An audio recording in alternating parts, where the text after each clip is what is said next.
Hi there and welcome to my next vlog. I'm recording this on Sunday the 4th of August and in this video I'm going to be going back to Saturday the 27th of July.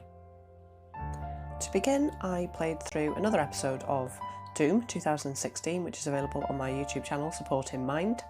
I also played some Islanders, which I picked up in the last Steam sale, and I really wanted to try and stream it out, but every time I loaded it with OBS and I was flicking back and forth to make sure it was on screen properly and the sound was coming through properly, the game kept crashing, and it didn't matter what I tried, different resolutions and different things, I could not get it to work with OBS running.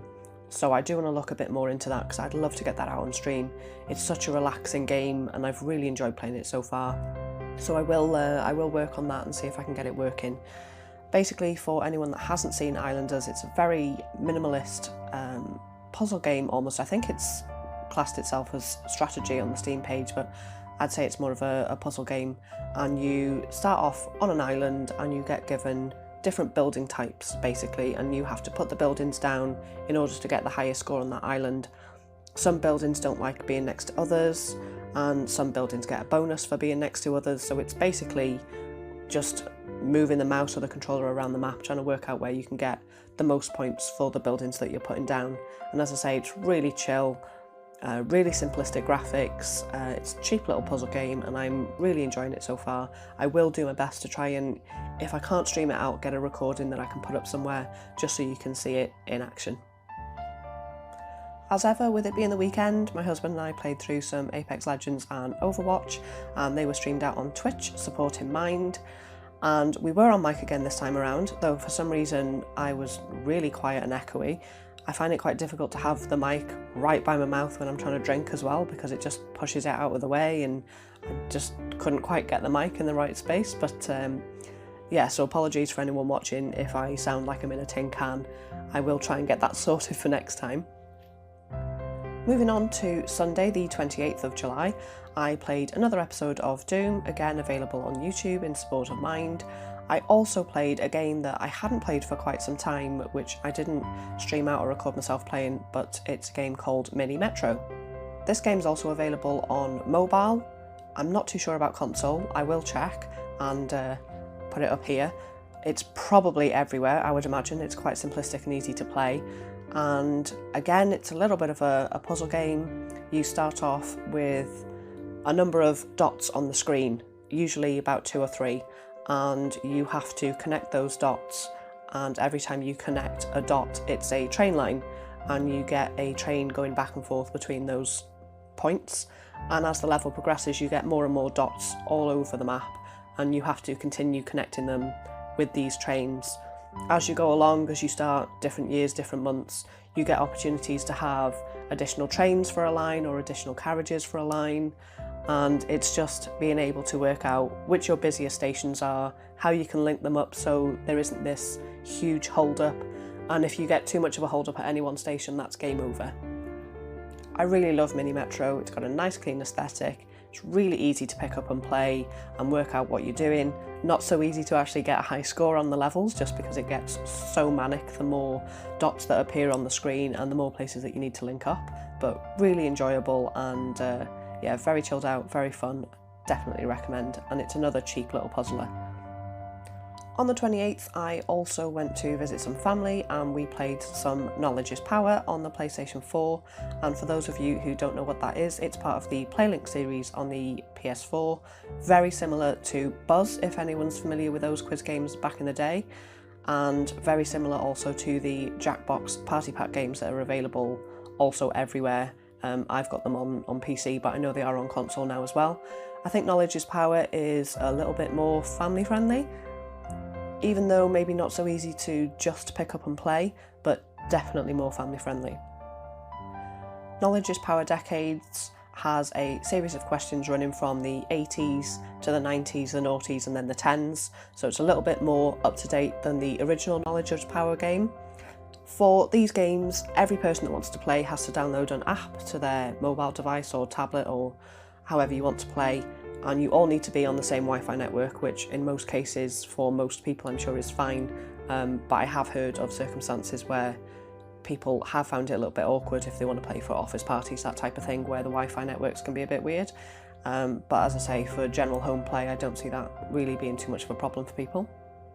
You get 3 chances to pick categories of questions, as I say, from any of those 4 eras, and then in that you get a subset of questions, be it, say if you pick 80s, it would be 80s music, 80s TV, 80s pop culture, that type of thing. There's a whole range of different questions, and you get 3 questions per era, and then you move on to the next round. And ultimately you're trying to get the highest number of points to go into the finale. You get the most points for answering the question correctly and fastest. One thing that I think might be off-putting for those people who don't tend to play games is the way that you can basically hassle the other players in the game. You can give them obstacles to overcome when they're answering their questions. So say if I was in the lead and other people were playing with me, they could scramble the letters of the questions, or they could put bombs on the screen that I need to avoid when I'm picking the answers. And for the most part they're fine, but there are a couple available that are quite fiddly to take off the screen in order for you to see the questions.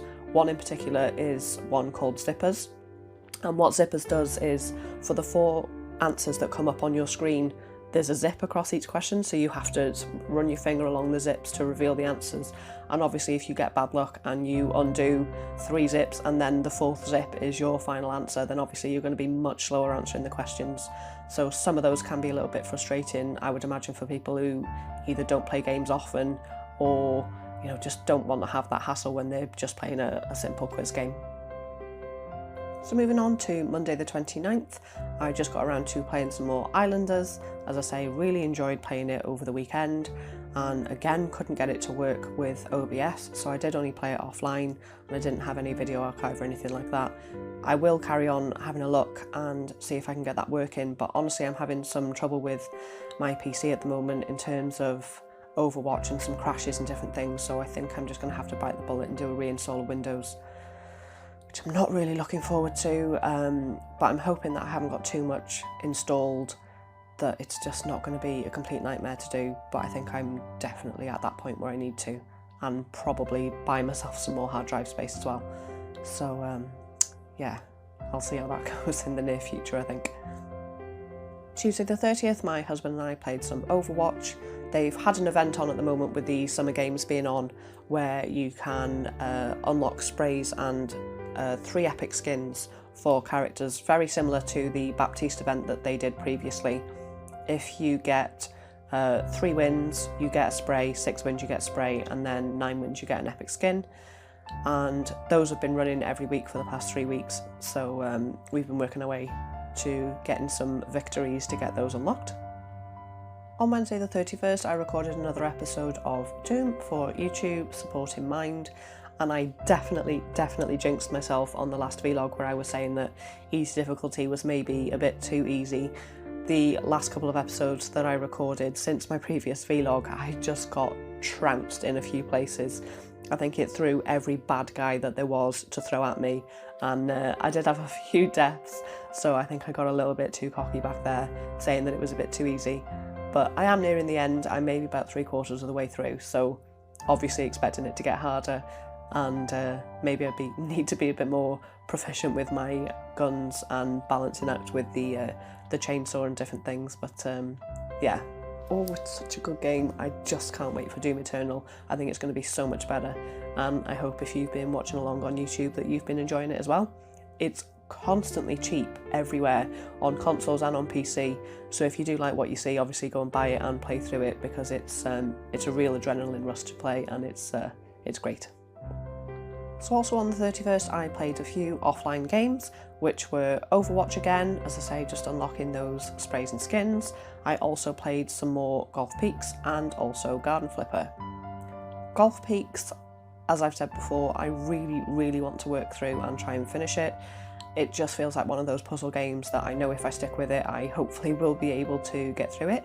I'm on level 60 now of 108, so I've made slow progress, but it's definitely still moving in the right direction.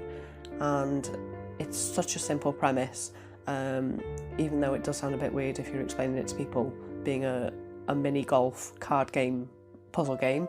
But for the price and for how long I've spent playing it so far, to move forward and get, around halfway through, I would again highly recommend, definitely enjoying it.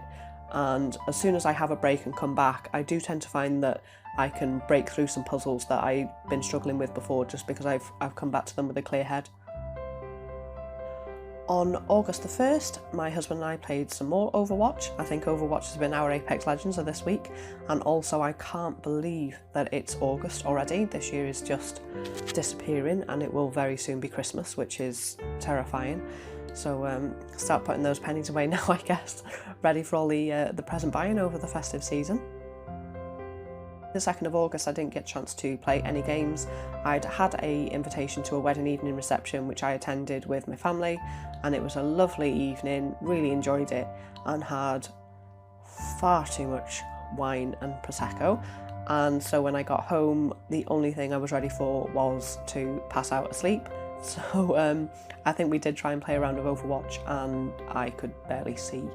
So I decided to call that a day and just go and find my bed instead.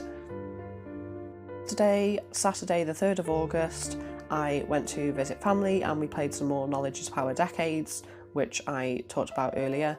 We also played another PlayLink game called That's You, and it's similar to Knowledge is Power in that you need to download the app, you need to be on the same Wi-Fi network, but the gameplay is quite different. It's not really a traditional quiz, I guess. There are questions involved, but it's basically about the other people that you're playing with. It's very slow. The narrator of the game just waffles and waffles in between rounds, which is quite frustrating. I'm not sure I'd really recommend it for people who are maybe a bit shy and retiring, or maybe a bit prudish in some cases. It needs you to take, a lot of selfies throughout the games, and then, in silly poses, that type of thing. So it can be a bit daunting to people who aren't really into that. And the premise of the game, as I say, is to answer questions about your teammates. So if there was a question relating to me, for example, it would be, just as an example of one of the questions that we actually had, what would I do in a hotel swimming pool? And there's a choice of 4 options, which would be sit on a lino drinking cocktails, swim, play beach games, I think the other one was a diving board, something like that. And basically, the rest of your teammates need to know you well enough to pick the same answers, because the more people who pick the same answer, the more points are given out. It's a bit of an odd game. It's fine, it's enjoyable.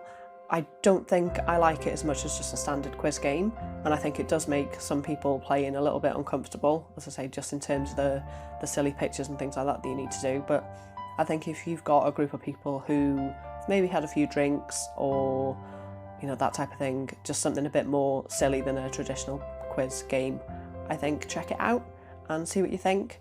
But as I say, be warned, it's not the fastest game and people may get bored of sitting there watching it play through, but it's fine for what it is. I also finally got around to starting another puzzle game. I know there's a bit of a trend that I've been playing all these puzzle games at the moment, but I went to Baba Is You that I picked up in the last Steam sale and started playing it. Got through the first few levels, felt like a bit of a genius because I've heard how hard the game is, and then all of a sudden, not quite so easy. The puzzles ratchet up really quickly, and I think it's going to take me some time just to sit and stare at some screens to work out what I need to be doing. It's a really sort of old retro style looking game, and the puzzles are all technically easy, but or easy in scope, I should say, where you move words around the screen to try and basically win, and winning can be either getting a flag, or it can be just saying that you are the winning person in that level, and it's changing solid walls to walls you can walk through just by moving around these tiles with words on. It's good, and I really hope I can move forward, but at the moment I've got to the second world and I'm already just sat there scratching my head. So we'll see how that goes, and I'll keep you informed with whether I manage to progress or not. Hopefully, keep everything crossed for me. I'd love to see more of that game. My husband and I rounded off the evening playing more Apex Legends and Overwatch. Apex Legends was absolutely diabolical yesterday. We didn't do very well at all. I only got one of the daily challenges done, Every time my husband died, people kept looting his stuff. So yeah, a little bit frustrating all round. And Overwatch, I tried to play some different characters that I'd not played before, so maybe wasn't the best support for the team. We also played both games on mic as well, and the mic actually sounded better this week, so I think I've cracked the right position to put it in and also be able to still have Jin in the other hand when I'm going. So hopefully that sounded better for anyone watching. So that's been it from me for the past week. So I'll wrap this video up and I will talk to you again next week. I know this video's a little bit late going up. I do normally like to do the videos on a Friday and Saturday, but this weekend's just been a bit manic. So thanks everyone for watching, and I will talk to you all next week. Bye for now.